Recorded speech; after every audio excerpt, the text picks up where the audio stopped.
So we're going to dump the oil out. Ooh, wow, that is, I don't know if you can see that. That is nasty.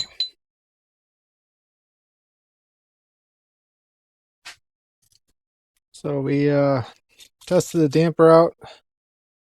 Gonna do a full service on the damper. This is a 8mm shaft.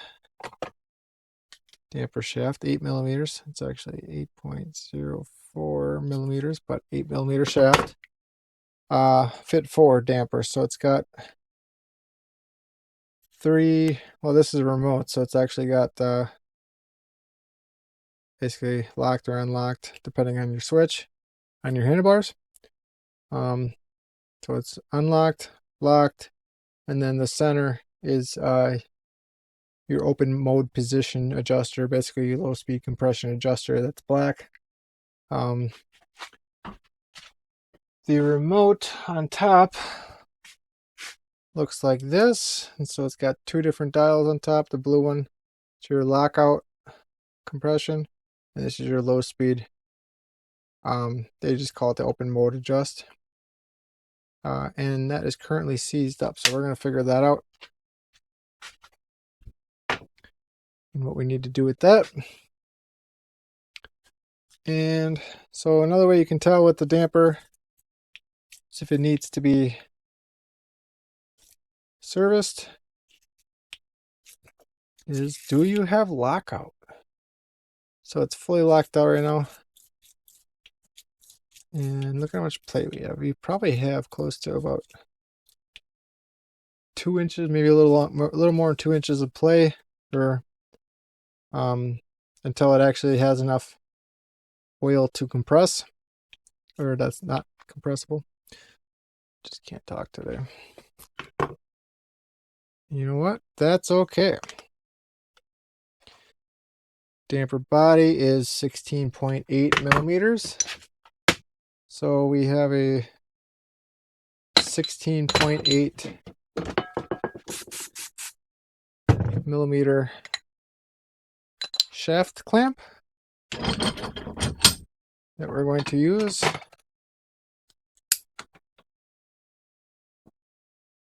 Remove the seal head.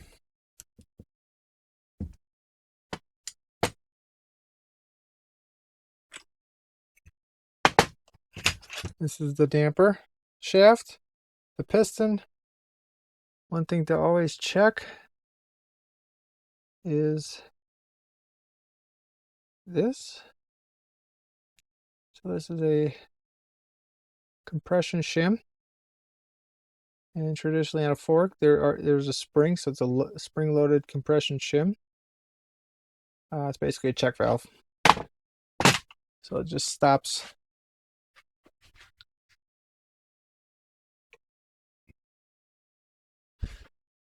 the flow of oil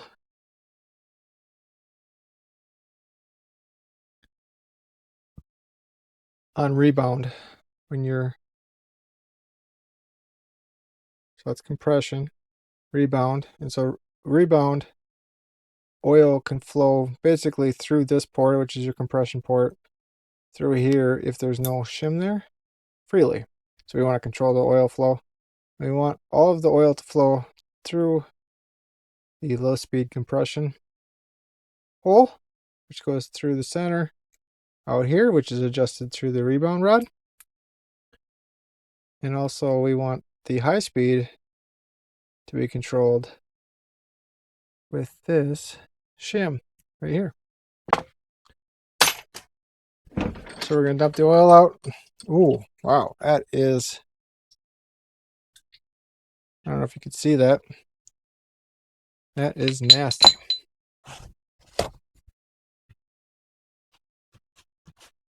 That's really nasty. This thing has probably never been serviced. And so this little clip on top, you want to take a pick, pointy pick, something really nice with a nice edge on it. Find the end. There's two holes on both sides. Find the end.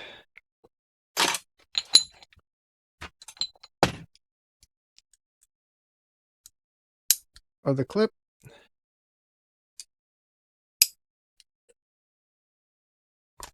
And what you're effectively doing, so let's say this is, let's use my hand as an example. So let's say this is the clip that we're removing. There's two holes. It's usually like that.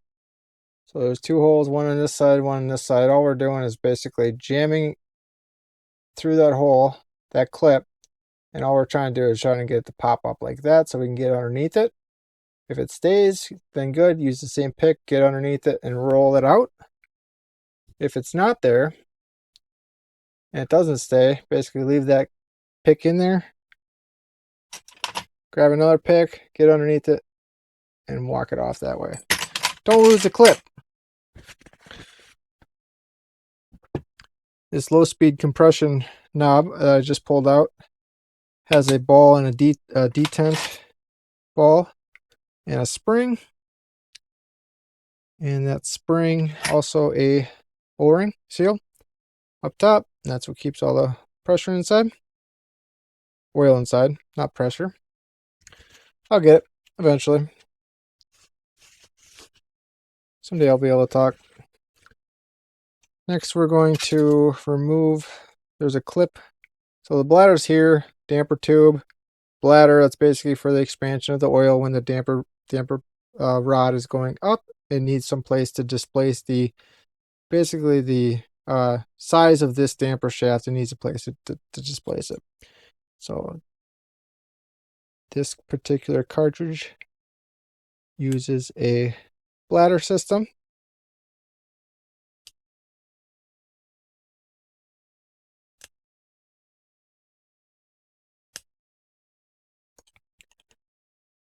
And we're going to replace this bladder also.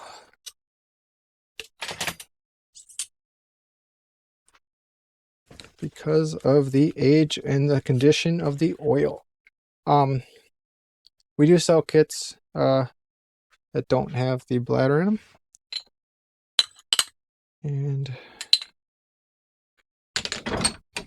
so we're going to lock the 16.8 millimeter damper tube into its vices again. We're going to twist off the top. And this basically separates the two halves of the damper itself. And so the top part will come apart.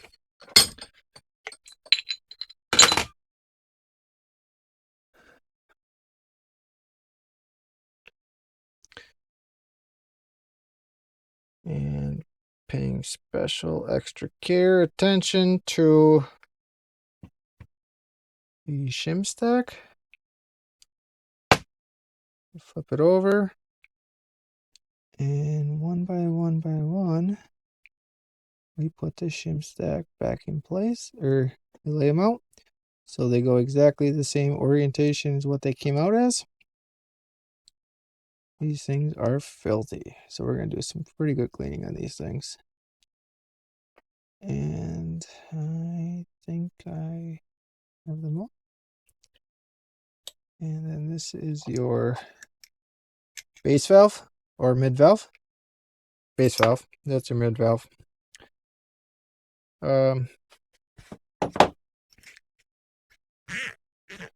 Your base valve, essentially what that does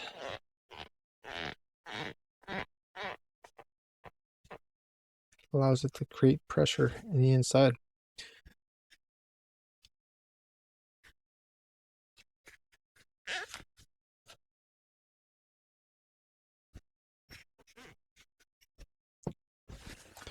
So your static pressure is set by typically by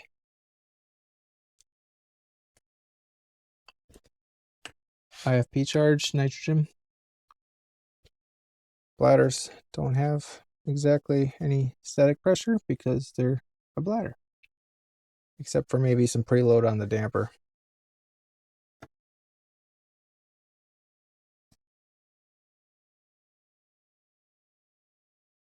But it's very minimal. So your base valve is going to be what creates the pressure as a dynamic way of creating pressure.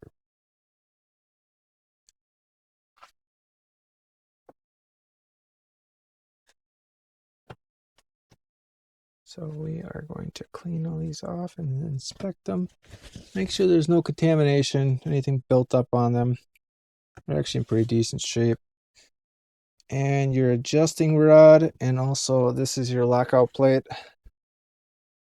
So essentially when you turn that blue dial on top, whether it's manual, so you have the 3 positions, they used to call it climb, trail, and descent. So climb, so they locked out, it's the firmest setting.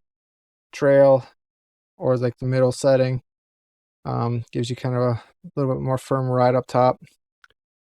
And then descent would be kind of your softest, plushest. And that's basically what this is. And that is essentially locking out or closing off these ports on this side. That's all it's essentially doing, is just closing off those. I don't know if you see that, sorry. And so you want it, this thing's also directional, you can set it up backwards. Good to know. Ask me how I know on that.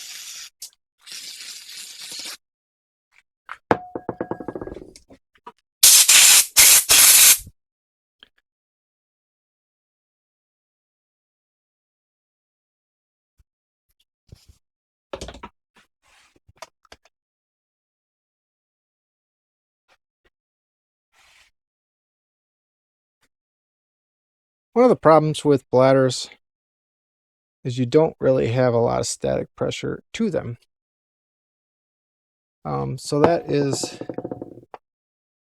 a downside to seals. They feel really good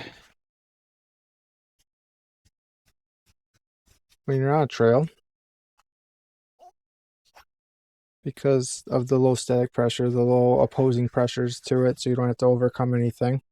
Less friction, the coefficient of friction inside the bladder itself is less because of the or inside the damper because of the bladder.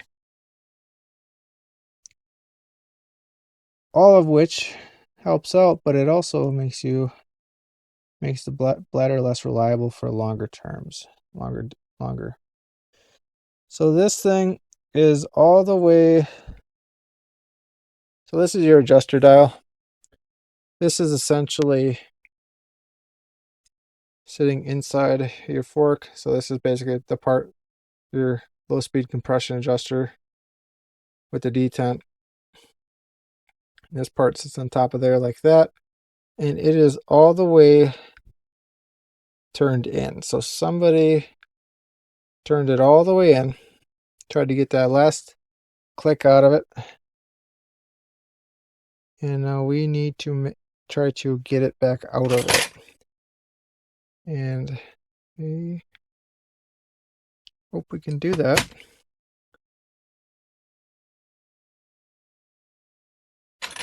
Without breaking it. Sometimes we break it. Sometimes it's just corroded and you can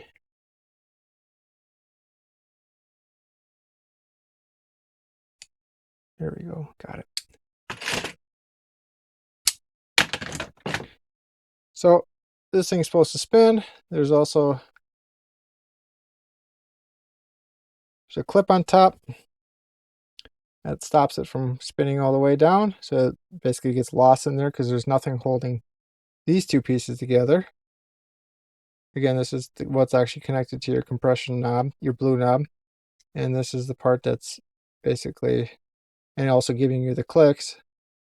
And then this is the part that's actually being adjusted. And it's adjusting the flow between these ports on the sides to the center. And so we want this all the way open. Reason being is we're going to bleed it. And with it being open, allows us to bleed it.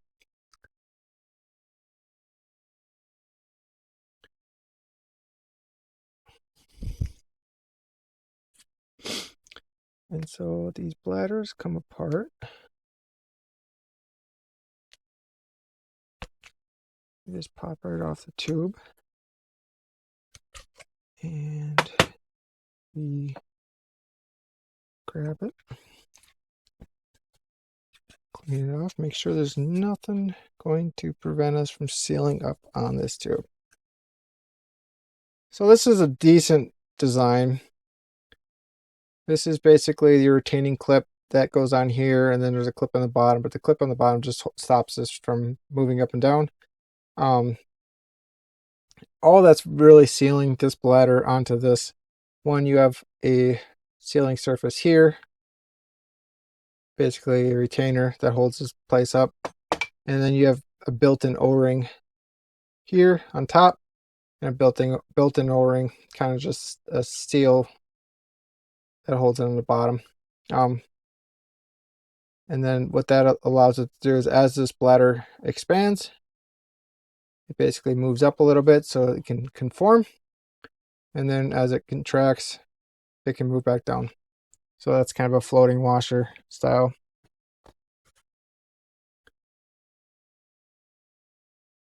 We're going to take apart this part just to get all the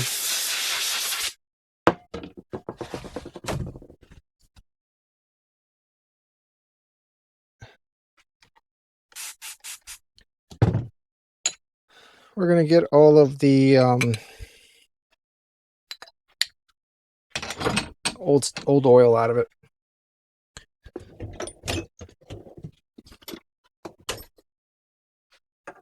I don't like the condition of the oil.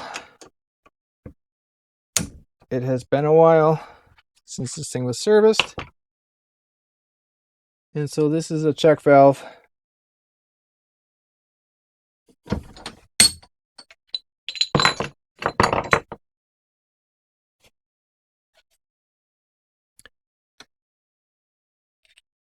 Inside here with a spring.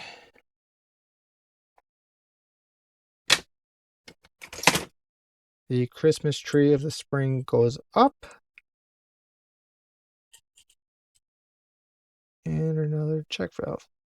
So different diameters, different ID inner diameters, same ODs. More flow for the lower one, blocking off the upper one, blocks off these.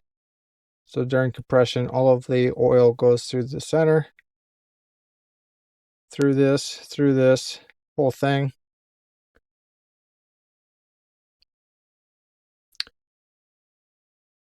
This check valve system, and then basically flows out and then back through here and out to the bladder. Because again, the bladder sits like this on the outside here, and that's what basically how the oil flows on the outside of this damper tube. Remember, this damper tube is here.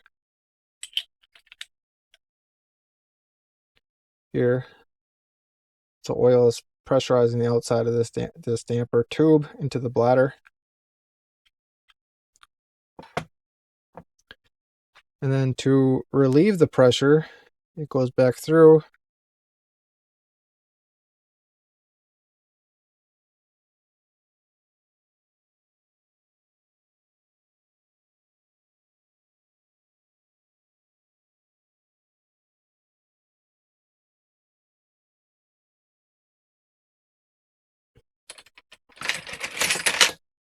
and it does have ports here too. But again, those can't go that way during compression, only rebound. Need a 2mm Allen key. Allen. These are great, by the way. These are for RC cars. They sell on Amazon. So it's a detent.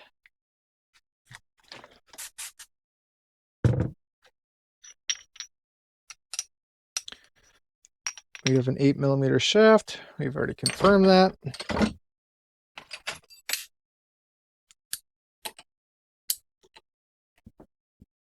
These are usually Loctited on there. This one has just a little bit of Loctite right on the end. And we can remove that adjuster. So with these 8mm rods, they have a 3-piece rebound rod. So this is actually where your adjustment comes from. This is attached to the bottom foot stud, and the adjustment actually comes from you just threading it in and out. And there's a seal on the bottom there. We're going to take that out. That keeps all the dirt out of it.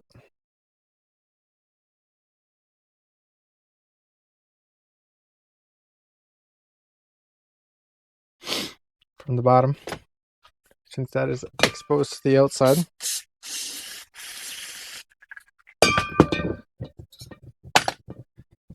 This is a seal that keeps the dirt out and the oil in, the bottom one, the foot stud.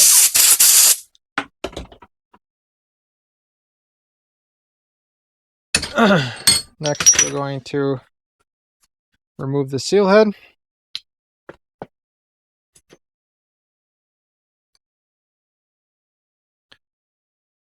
From the damper shaft. We're going to, our kits come with a new seal. So there's the clip and the retainer,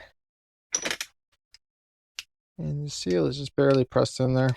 It's just basically holding on by the clip, held on by the clip. You can see how much oil gets above that seal. The reason being is because there's actually, well, there's a seal here that's supposed to hold it back, but there's actually a seal here on the inside too.